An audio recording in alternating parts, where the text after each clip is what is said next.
আরে ভাই, আগে আবর্জনা সাফ করো, তারপর নতুন বাংলাদেশ বানাও। সংবিধান থেকে শিরক মুক্ত সংবিধান লাগবে। আইন ও কানুন হতে হবে শিরক মুক্ত। কথা বলেন।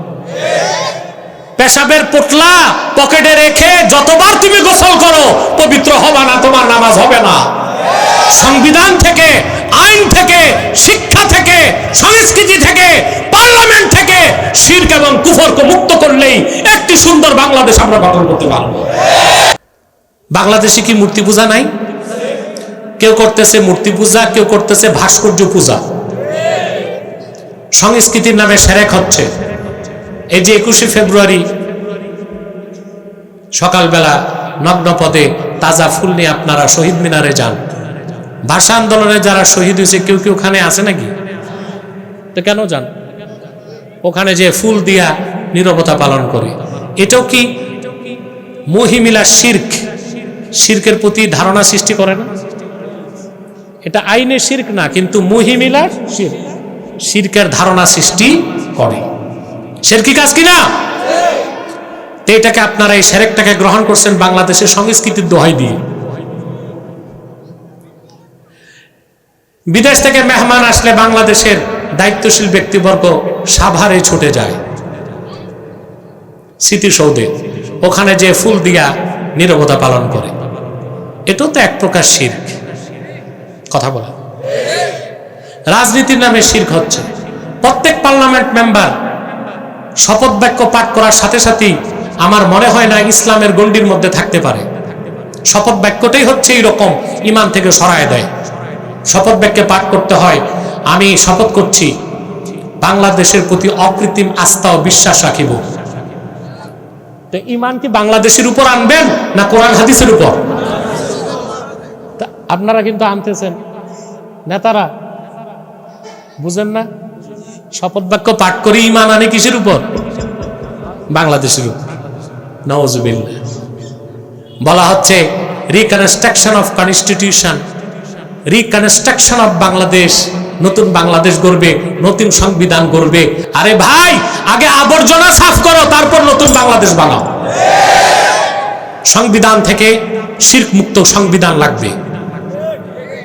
আইন ও কানুন হতে হবে শিরক মুক্ত। কথা বলেন। পেশাবের পোটলা পকেটে রেখে যতবার তুমি গোসল করো পবিত্র হবে না, তোমার নামাজ হবে না। সংবিধান থেকে, আইন থেকে, শিক্ষা থেকে, সংস্কৃতি থেকে, পার্লামেন্ট থেকে শিরক এবং কুফরকে মুক্ত করলেই একটি সুন্দর বাংলাদেশ আমরা গঠন করতে পারবো।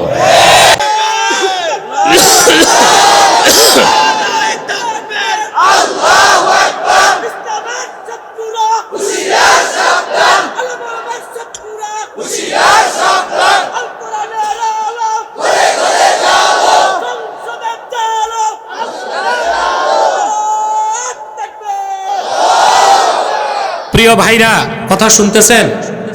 তা বাংলাদেশে এটা অভ্যুত্থান হয়েছে, হাজরত ইব্রাহিম করছেন বিপ্লব। সুবহান। কে করছেন বিপ্লব? তিনি সবাইকে ডাক দিয়ে বললেন, এটা অযৌক্তিক কাজ, তোমরা হাতে বানাইছো, তোমরা আবার ইলাহ মানো, এটা কেমন কথা? তিনি অনেক বুঝাইছেন, বুঝতে চায় না, বুঝতে চায় না। তিনি বলছেন ঠিক আছে, বুঝবে না। এবার তিনি বিপ্লবের ডাক দিলেন।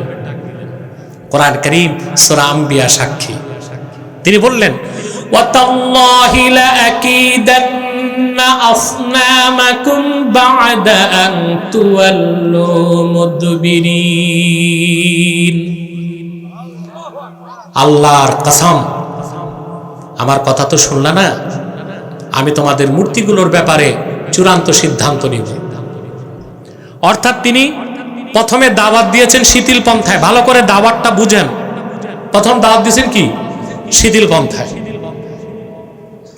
তারপর দাওয়াত দিলেন মধ্যপন্থায়, থ্রেট করছেন। তারপর চলে গেলেন পরের দিন চরম পন্থায়। কি করলেন? فَجَعَلَهُمْ جُذَاذًا إِلَّا كَبِيرًا لَهُمْ لَعَلَّهُمْ إِلَيْهِ يَرْجِعُونَ। শক্ত একটা কুঠার নিয়া মূর্তিগুলো ভেঙ্গে টুকরা টুকরা, জুদাদা, সবগুলো মূর্তিকে ভেঙ্গে চুরমার করে মাটির সাথে মিশায় দিছে। তাহলে দেখা যাচ্ছে আমরা দাওয়াতের কাজে তিনটা পন্থাকেই মানি। কি খুলে দিবে? পর্দা? হ্যাঁ, খুলে দেন পর্দা, খুলে দেন, খুলে দেন পর্দা। আমার একটু ঠান্ডা লাগবে, যাক আমি একটু কষ্ট করি।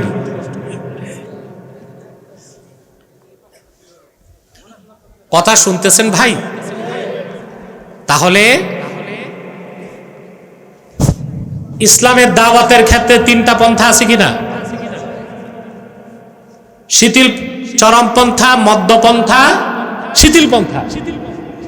কত কথা বলবো, আমাদের দেশের দায় এবং বক্তারা মানুষকে ভুল মেসেজ দিচ্ছে, বলে ইসলামে চরমপন্থা নাই। এটা ভুল বক্তব্য। ইসলামে উগ্রপন্থার সন্ত্রাস নাই, তবে চরমপন্থা আছে। আল্লাহ বলেছেন ওয়াকাতিলুহুম হাত্তা লা তাকুনা ফিতনাহ ওয়া ইয়াকুনা আদ-দীনু কুল্লুহু লিল্লাহ। এই যে কিতাল, এটা কি চরমপন্থা নয়? কথা বলেন। আরে ভাই, শুধু ইসলামের স্বার্থেই চরমপন্থা না জায়েজ নাকি? সব জায়গায় চরমপন্থা আছে। কানের ডাক্তারের কাছে যাবেন, সে ট্রিটমেন্ট করবে শিথিল পন্থায়, কান নরম জিনিস। আর দাঁতের ডাক্তার চরমপন্থায়।